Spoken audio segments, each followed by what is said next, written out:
Angela wrapped her fading Ankara scarf around her head. Her eyes were hollow from another sleepless night, but her steps were steady. Her small, weather-worn basket dangled from her arm. Inside was a single, crumpled 500 naira note, barely enough to buy vegetables for the day. But she had learned to stretch little into something. That was what widows like her did, stretch pain into prayer and hunger into patience. She closed the creaky wooden door of her one-room house behind her. It barely locked, but there was nothing inside worth stealing anyway. She was alone in the world. No husband, no child, no future, just survival. As she walked the familiar dusty path toward the market, her mind wandered to the days when her husband, Chibuzo, was alive. How he would walk with her on mornings like this, teasing her about her walking speed, calling her my queen of Umulechi. He had died suddenly, collapsing one afternoon in their compound. No warning, no goodbye, just silence.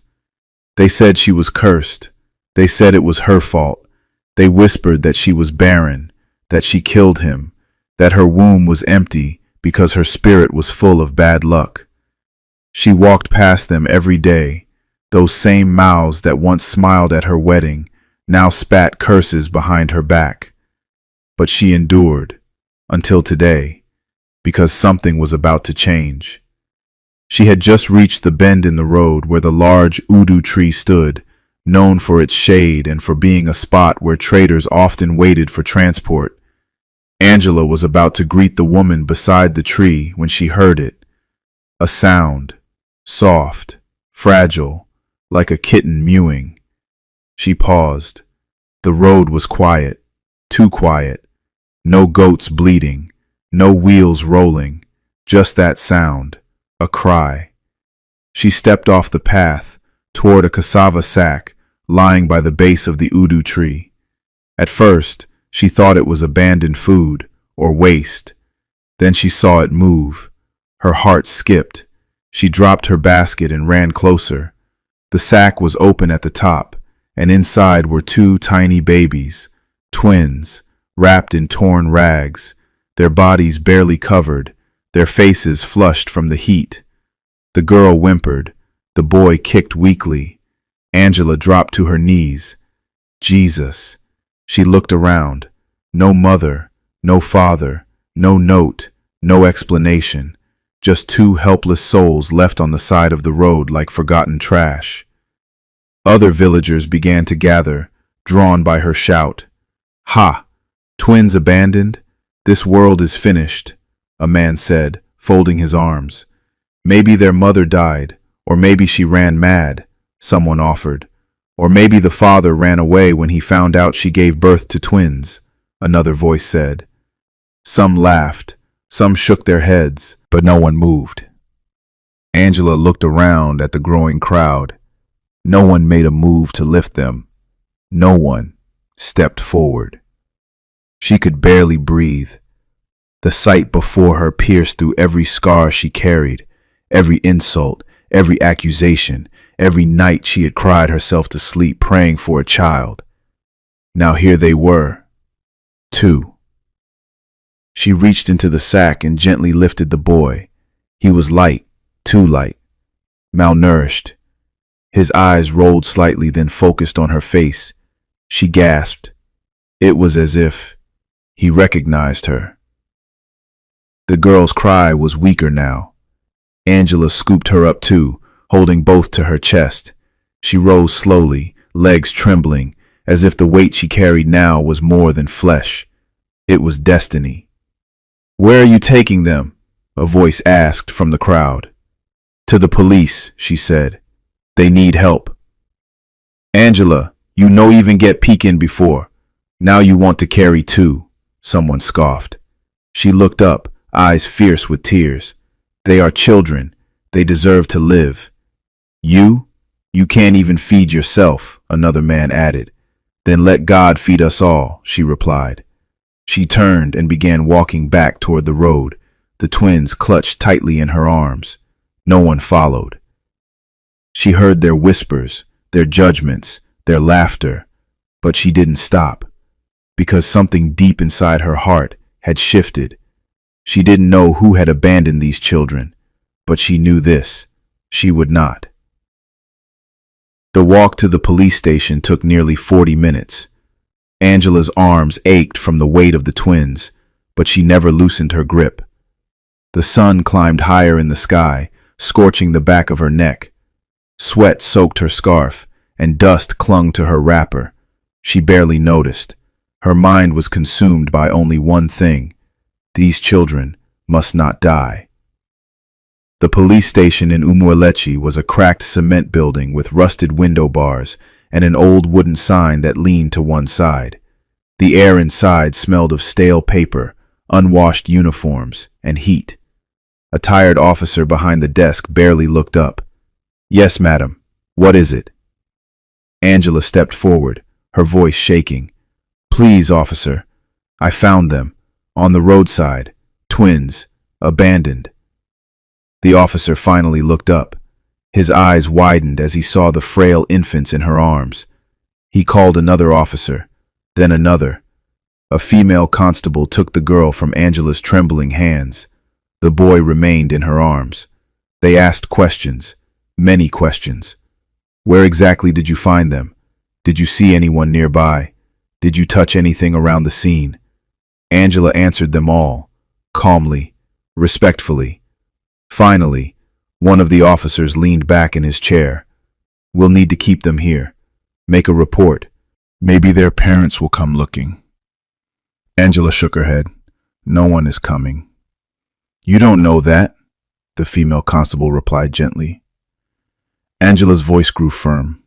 I know what abandonment looks like. I know what it feels like."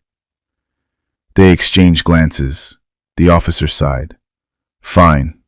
We'll take them to the hospital for a checkup and then hand them over to social welfare." Angela's body stiffened. She had seen what social welfare meant in this country. Overcrowded orphanages, children forgotten in corners, sometimes abused, sometimes trafficked. They didn't always come out whole. "I want to adopt them," she said suddenly. All heads turned. The officer raised a brow. "You what?" "I want to be their mother." The room fell silent. "You?" he laughed. "Do you have a husband?" "No." "Do you have a job?" "I work small things." "Do you have a house?" Angela hesitated. "Yes, one room." The officer dropped his pen and leaned back. "Madam, please don't joke with matters like this. These are human lives. It's not groundnut you're picking in the market." "I know," she said, her voice steady, "and that's why I'm here. If I leave them here, they may die before they are even named. Let me try. Let me raise them. Let me give them a chance." The female officer watched her for a long time, then whispered something into the DPO's ear. That was the beginning. The process was brutal. She had to travel 3 times to the state capital for interviews and documentation. Each trip meant money she didn't have. She borrowed from kind neighbors. She sold her husband's old radio. She fasted on the days she had no food. At the Ministry of Women Affairs, a young officer looked at her torn wrapper and sunburnt skin and asked, "Why would a woman with nothing want to take on 2 children who aren't hers?" Angela smiled gently. "Because they have no one, and I know what it feels like to be no one's choice." The woman was silent for a long time, then stamped the file. It took 2.5 months, but finally, Angela became a mother. She was handed official adoption papers. She wept over the documents like they were a newborn baby in themselves. The babies, now plumper, healthier, slept in her arms, unaware that their fate had shifted because one woman had chosen to stand in the gap. She named them Eze, meaning king, Ada, meaning first daughter. She didn't know their real names. She never would. But in naming them, she gave them new beginnings, new identities, new destinies. When she arrived back in the village, Her neighbors came to see for themselves. That Angela brought back twins. Does she think children are firewood? She couldn't even give birth to one. Her late husband's elder brother, Nadi, stood outside her door that evening with folded arms. "You are disgracing our family," he spat. "You couldn't give my brother a child, now you bring bastards to live in his house? Over my dead body." "I am not here to disgrace anyone," she replied calmly. "I'm here to give them a home." "They are not our blood." Angela looked him in the eye. "They don't need to be blood to be family." He slapped the wall beside her. "We will not allow it." The next morning, while she was at the stream washing clothes, they broke her water pot, tore down her door, and threw her belongings into the yard. They left the twins crying on the floor. The villagers gathered again. Some laughed. Some looked away. One old woman, Mama Ifoma, stood by her side. "My daughter," she whispered, "come. You and the children will stay in my father's abandoned hut. It leaks, but at least it has a door." Angela held her twins close. "Thank you. I'll fix it with time." That night, with only a mat, one blanket, and a broken lantern, Angela laid Eze and Ada between her and whispered, "You are mine, maybe not from my womb, but from my soul." The world had rejected her. Her in-laws cursed her. Poverty mocked her. But Angela chose love anyway, because to her, those children were not strangers. They were her destiny. The hut Angela now called home was made of cracked mud walls, patched holes, and a leaking thatch roof. When it rained, water trickled onto the mat where the twins lay. On windy nights, the door creaked as if spirits pushed against it. And when it was hot, the room turned into a furnace. Yet within those fragile walls lived something stronger than most mansions ever knew. Love. Unfiltered, unshakable love. Angela woke before dawn every day, careful not to wake Eze or Ada. She would light the tiny kerosene stove and boil the same thing each morning, pop and crayfish water, whatever she could afford that week. When there was no food, she boiled water and sang lullabies to trick their hunger into sleep. She took any job she could find, fetching firewood for the baker, sweeping compounds, selling roasted plantains by the roadside. Her palms cracked from long hours. Her back ached from carrying both twins. But she never once complained. She sang softly as she worked, humming Igbo folk songs about hope, about strength, about mothers who fought lions with bare hands. People mocked her everywhere she went. They called Eze and Ada children of dust, abandoned things, cursed children. Angela heard it all. And still, she smiled. The market incident. One afternoon, Angela went to the village market with the twins tied on her back and chest, Eze in front, Ada behind. She had only 300 yupes in her wrapper. She needed gari, maybe a little vegetable. A young woman selling tomatoes looked up and smirked. "Eh, see the mad woman again, carrying market twins everywhere." Her friends laughed. "Angela, have you prayed against barrenness? Maybe God will give you your own child." Angela turned, her voice calm. "Every child I love is already mine." The women froze, the strength in her voice. It unsettled them. She walked away, head high. Angela's late husband's brother, Nadi, had not forgotten her defiance. Every week he sent boys to harass her. They stoned the roof. They insulted the twins loudly. Once they smeared charcoal on her door and wrote, "Bastard Keeper." One evening Nadi came himself. Angela was mashing yam with a pestle, while Eze played with sticks nearby and Ada scribbled in the sand. "Angela," he said without greeting, "return those children to wherever you stole them from." Angela looked up. Her eyes were tired. but they still burned with fire. They are mine now, legally. Legal doesn't make it right. You killed my brother, and now you're raising strangers in his shadow. Angela put down the pestle slowly. My husband died of a heart attack. You know that. You just want to hate me. He stepped closer. Those children will bring more curses on your head.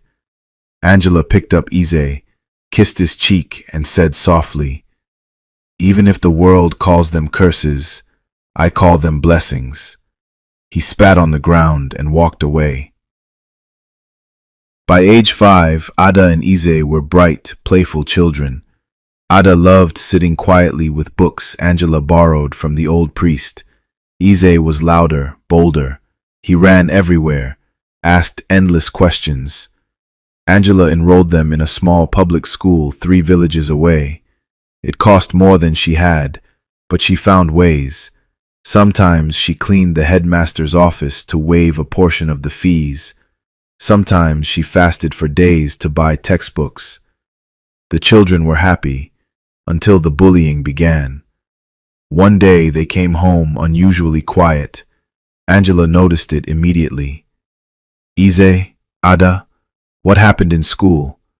Ada looked away, tears already welling. Ize's lower lip trembled. He finally burst out. They said you're not our real mother. They said we were dumped in the gutter, that we're bastards.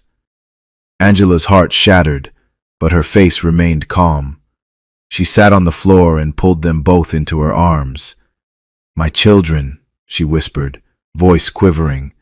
Blood may give life, but love gives family. I may not have carried you in my womb, but I carry you here. She pressed her palm to her chest. Every day. Tears streamed down her face. It doesn't matter what they say. They don't know us. They don't know what we've survived together. She wiped their tears with her wrapper and kissed their foreheads. Then she looked into their eyes and said the words that would stay with them for life. Parenthood is not by blood, but by love, presence, and responsibility. Who raises the child is the true parent. That night, as they lay on the mat, Ada reached for her hand and whispered, I love you, Mama. Angela couldn't speak. She only held their hands tightly and stared at the leaking roof. Rainwater dripped near her mat, but her soul was warm, because in that moment, despite poverty, rejection, and insult, she had everything. The years continued to roll forward like an old wheel on a dirt road, slow, squeaky, unpredictable. Angela aged faster than time permitted. Her face grew leaner, her hands more calloused, but her spirit only grew stronger. Ez and Ada were now in their teens. They had outgrown the tattered mat they once slept on. Their bodies lengthened, their voices matured, and their dreams widened beyond the leaking roof of their mud hut. And still, Angela gave them everything. The sacrifice. One Harmattan morning, Ez returned home from school with a brown envelope trembling in his hand. Mama, he said breathlessly, we've been selected, both of us, a government scholarship program for children in rural areas. They'll sponsor our final WAEC exams, but we need uniforms, passport photos, medical checkups. Everything is due in 2 weeks. Angela smiled at first. Her eyes lit up, but slowly her smile faded, because she didn't have the money. Not for uniforms, not for medical forms, not for food. That night, after the twins were asleep, Angela stared at her late husband's picture, just a faded portrait by a candlelit shelf. Her voice was barely above a whisper. Chibuzo, I wish you were here. They deserve so much. I have nothing left to sell. Then her eyes landed on the only item of value in the house, her wedding necklace. Gold, heavy, old, passed from her mother to her. A symbol of love, a symbol of what once was. She held it for a long time. The next day, she walked 5 miles to a gold buyer. "I'll sell this," she said. The man looked up. "This is real gold. Are you sure?" "I'm sure." He weighed it, gave her the cash. Angela held it tightly as she walked home, tears sliding down her face. She hadn't cried in months, but today she cried. Not because she had lost something, but because her children were about to gain everything, from mockery to respect. The same village that mocked her began to watch in silence as Ada and Eze excelled. Their report cards were read aloud during PTA meetings. Their names were written on the school notice board. They began to win debate competitions and academic prizes. Angela always stood at the back of those events, wearing her cleanest wrapper, clapping with trembling hands, smiling with tearful pride. Mama Ada, they began to call her. Mama Eze. The same mouths that once said, "Bastard keeper," now said, "Great mother." But Angela didn't let the praise touch her pride. She continued fetching water, continued roasting plantain by the roadside, continued fixing her roof with old sacks and a bent spine. Because for her, motherhood was not a platform. It was a purpose. The heartbreak. Then came a letter, folded, sealed, stamped in red. Eze had earned admission into the University of Nigeria, Nsukka. Ada, a week later, received hers from the University of Ibadan. She had been awarded a merit-based scholarship to study public health. They danced around the compound that night, screaming with joy. Neighbors came to congratulate them. Angela cooked with the last cup of rice she had been saving for Christmas. But when the celebration was over, the reality set in. There was still more money to be paid: transport, accommodation, clearance forms, medical reports, even food to survive the first few weeks. Angela stayed awake all night. She stared at the roof as rainwater trickled into a rusty bowl. Then she made a decision. The next morning, she went to the church, knelt before the altar, and whispered, "God, they're ready. Take me if you must, but don't let them return empty-handed." That same week, Angela collapsed in the market. The sun had been harsh.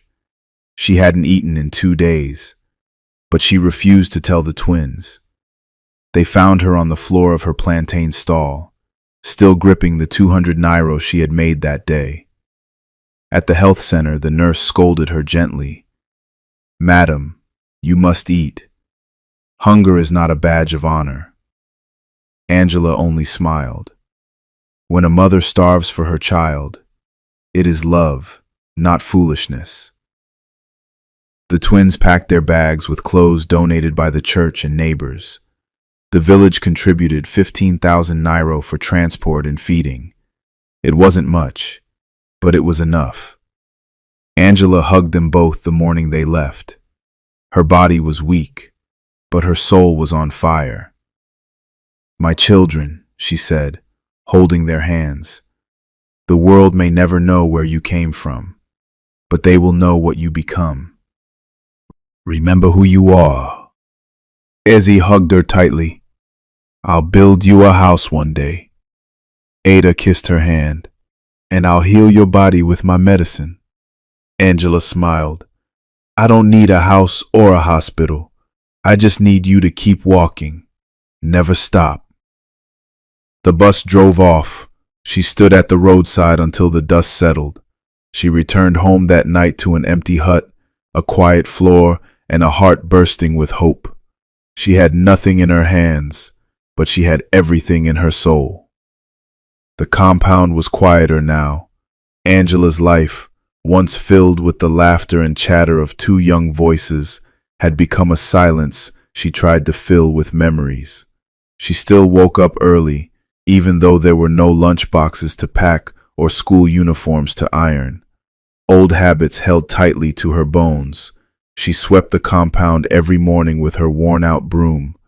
She sat under the mango tree in the evenings, staring down the path, hoping to see a letter, a parcel, or a familiar figure in the distance. The silence was heavy, but she bore it with dignity. The village murmurs. The villagers had not forgotten Angela, but they no longer whispered curses behind her back. No, something had shifted. Rumors began to swirl. They say Eze is now on television. Did you see his face during that youth conference in Abuja? And Ada? I heard she received a presidential grant for her public health campaign in the north. They say they both speak fluent English now, like Oyibo.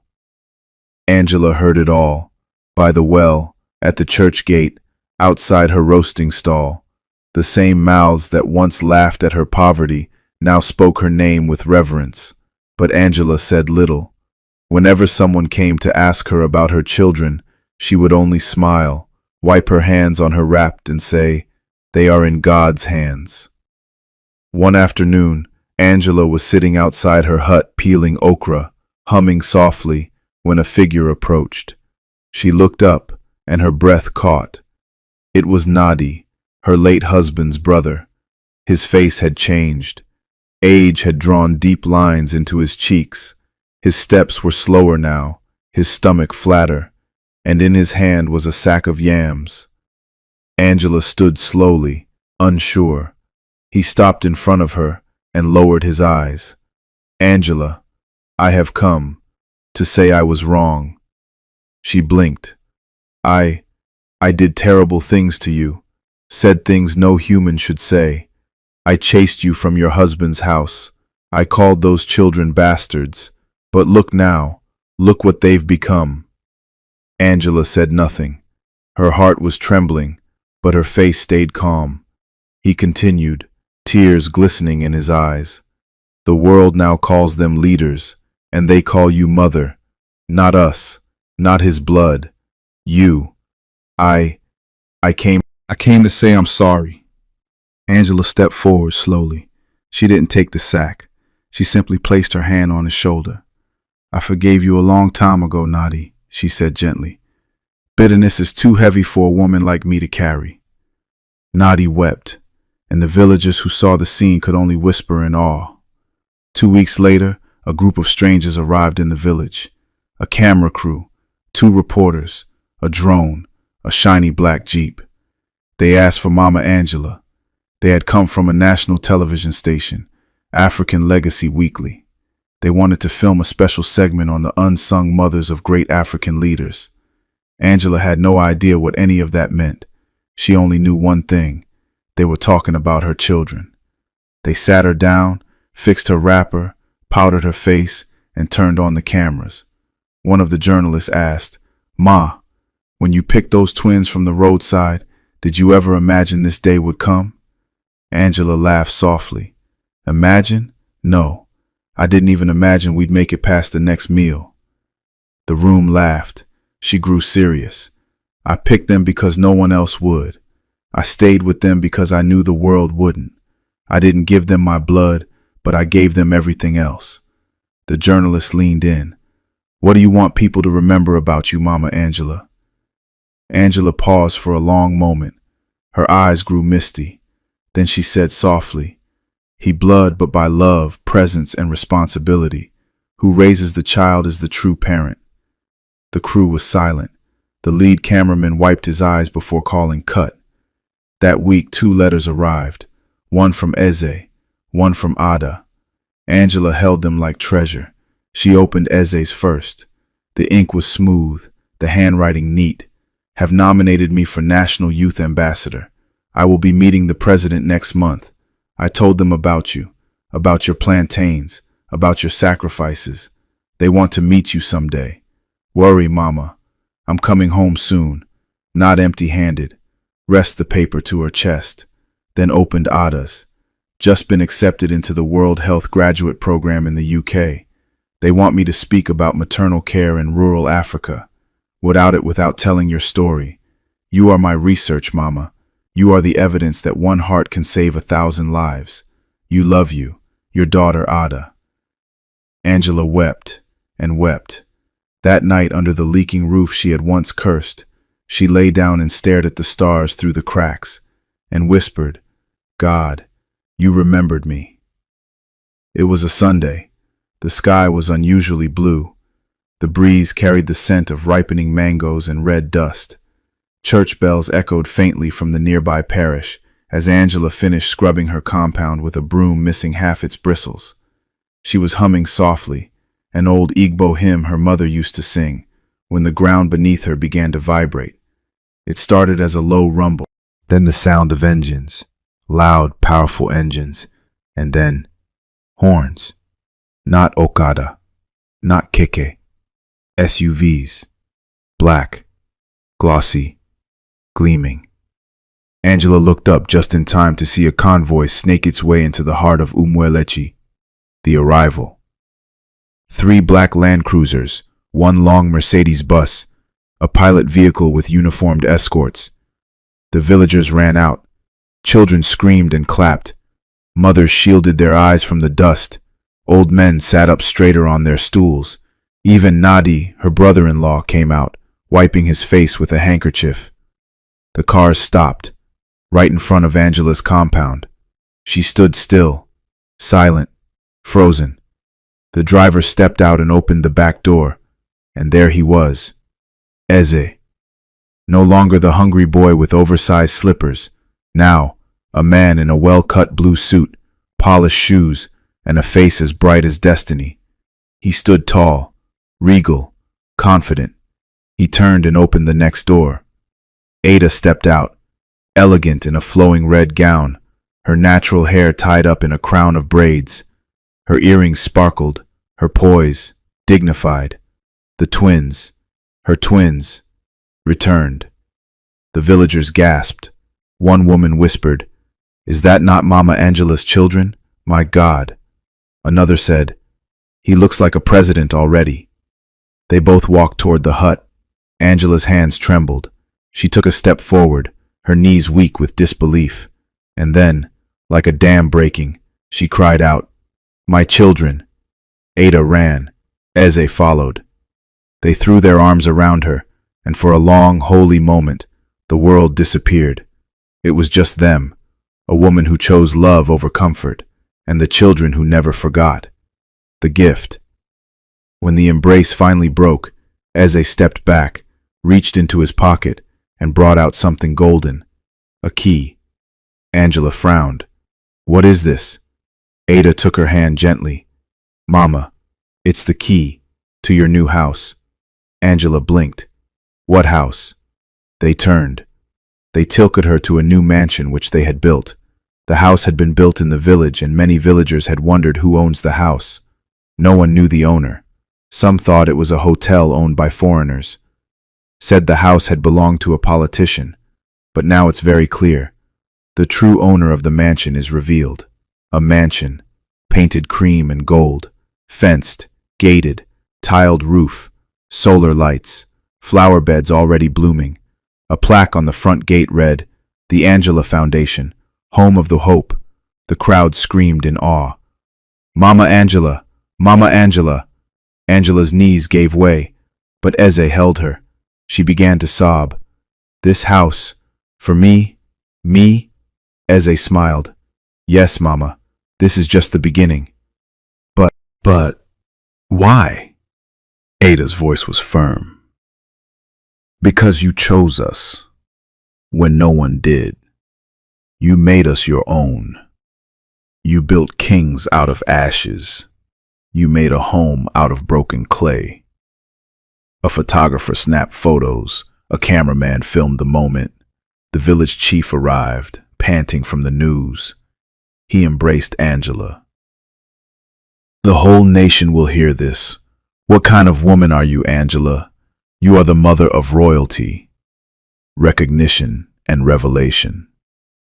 Later that day, inside the grand sitting room of her new home, walls painted cream, furniture plush, pictures of Ada and Eze framed in glass, Angela sat like a queen. Eze stood and addressed the gathered guests. My name is Eze Okafor. I was once a child left by the roadside to die, but this woman, this poor widow, chose to be a mother to me. Today, I have been appointed as the youngest senior special advisor to the president on youth development. The crowd applauded. He turned to his mother. Mama, this honor belongs to you. Ada stood next. I've just been awarded the International Rising Humanitarian Award for my medical outreach program across West Africa, and my foundation was accepted by the UN. More applause. But Ada wasn't done. She turned to Angela. But all I am is a reflection of you. You taught me that motherhood is not biology, it's sacrifice. You were our light in the dark. You are our miracle. Tears streamed down Angela's cheeks. The promise. That night, after the guests had left and the lights dimmed, Angela sat outside her new mansion, looking up at the sky. The stars twinkled like they once had when she prayed over 2 hungry children in a leaking hut. Eze came out and joined her. Ada soon followed. They sat together on the balcony, the city lights flickering in the distance. Mama, Eze said, do you remember what you told us that day after school when we were crying? Angela looked at him, her eyes now glassy with age and memory. I told you many things. He smiled. No, that one thing, that truth. And together they all said it. Pud is not by blood, but by love, presence, and responsibility. Who raises the child is the true parent. Angela leaned back in her chair. The twins each held one of her hands, and for the first time in her life, she felt it, not just peace, royalty. The days that followed their reunion were like golden petals falling from heaven. Angela's new mansion quickly became the pride of Umulechi, not just because of its size or beauty, but because of what it represented. To many, it was just a house, but to Angela, it was a living testimony, a monument of grace, a reward carved from years of suffering, ridicule, and sacrificial love. A new dawn. Each morning, Ada made breakfast for Angela. Hot oats, akara, soft bread, and fresh fruit juice. They laughed together in the gleaming kitchen, with its polished tiles and marble countertops. Eze would sit beside Angela in the evening, massaging her tired feet, telling her stories from Abuja, the political battles, the media chaos, the pressure. And Angela would just listen, smiling faintly. You're no longer my little boy, she often said. I'm still your boy, Mama, he always replied. She would glance at Ada and nod. And you, my Ada is now changing the world. Ada would sit on the floor beside her, holding her hand like a child again. Angela didn't ask for these things, but they gave them anyway. Love, unconditional, pure. A week later, something unexpected happened. The village town crier beat his drum and made an announcement that echoed through the streets. The Council of Elders, Mama Angela will receive the chieftaincy title of Neobioma, Mother of Good Heart. All villagers are invited. People began preparations. Banners were printed. Women rehearsed dance steps. The old choir from church wrote a special song just for her. Angela was speechless when the news reached her. I don't need a title, she said quietly. Ada smiled.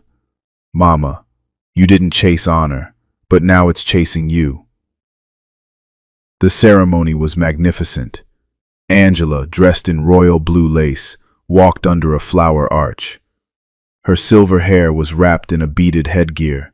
The drums beat. The ululations rose. Women danced in circles. Elders stood to salute her. When the title was conferred, Angela lifted her hands and wept openly. My God, she whispered, you remembered me after all. A visit to the past. One afternoon, Angela asked to be taken back. Back where? Eze asked. To the hut, the old one. They drove slowly through the village until they reached the place she once called home. It was now an overgrown ruin. Grass covered the floor. The door had fallen off. A rat scurried out of the corner. Angela stepped out and stood in the doorway. Here was where she had fought, prayed, starved, cried. Here was where she taught Eze to walk and Ada to read. She turned to her children. You see this place? This is where you became royalty. Not in the palace, not in the mansion. Here. Ada held her and cried. Eze knelt by the door and picked up a stone. I'll keep this forever, he said, a reminder of where we began. That night, they returned home. Angela was quiet, more thoughtful than usual. She sat in her room and stared out the window. The moonlight spilled across the floor. Eze and Ada entered and knelt beside her. Mama, Ada said softly, what are you thinking? Angela didn't speak for a long moment. Then she said, when I first found you two, people called you bastards. They said I was mad. They said I was cursed. But I looked into your eyes and I saw destiny. I didn't need blood to call you mine. Eze's eyes filled. You gave us more than life. You gave us identity. Angela touched their cheeks. My time here is almost done. I can feel it, but my soul is satisfied. No, Mama, Ada whispered. You'll live long. Angela smiled. Even if I sleep tomorrow, I have already lived enough to last 1,000 years. She leaned back into her chair, held both their hands tightly, and said the words one final time. Benthood is not by blood, but by love, presence, and responsibility. Who raises the child is the true parent. They held her. She held them. And in that sacred stillness, love completely